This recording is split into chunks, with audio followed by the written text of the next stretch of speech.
Hello there, kumusta naman ang oiliness? So ngayon, magluluto tayo ng spaghetti na ibang klase. Hindi naman sa ibang klase. Own style lang ba? Ang ihahalo natin sa halip ng mga karne, mga corned beef, ganyan, ay sardinas. Kasi hindi ako magkakarne for today's video. Okay? Sige. Go!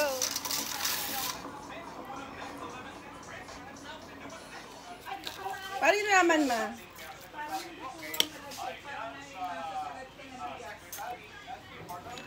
Ang galing, nalasahan yun. At habang magpapakulo tayo ng mga bagay-bagay, kasamahan niya, nakapagayat na tayo ng bawang, mag-atay ng oregano, kasi ako'y inuubo, sinisipon, tsaka spinach. Ito, spinach to. Ibang klase lang. Ito tatawag na talinum o ang Filipino spinach. Okay, hugasan muna natin. At gagayatin. Parang ito na rin yung magsisilbing parang a little, parang design. Sakto sugat isi.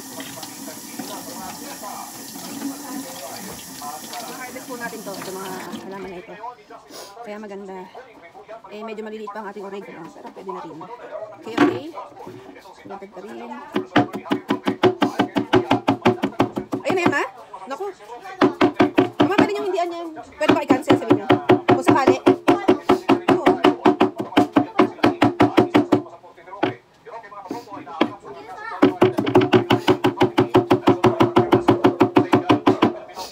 At sinasan ka?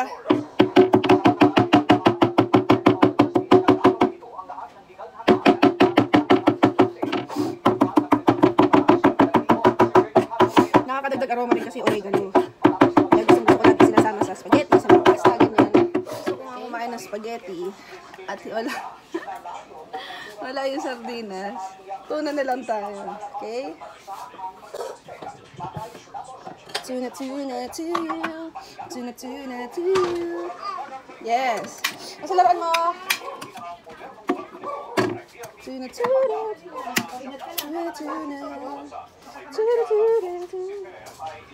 Okay. Ito, salain lang natin ng mga bagay-bagay.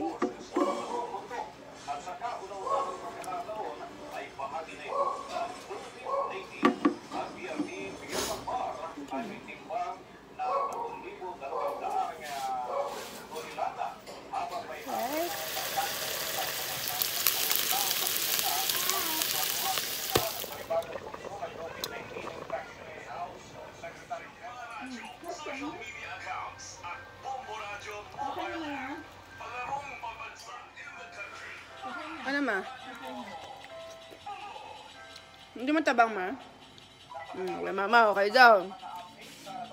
Okay na mga kaibigan, let's eat!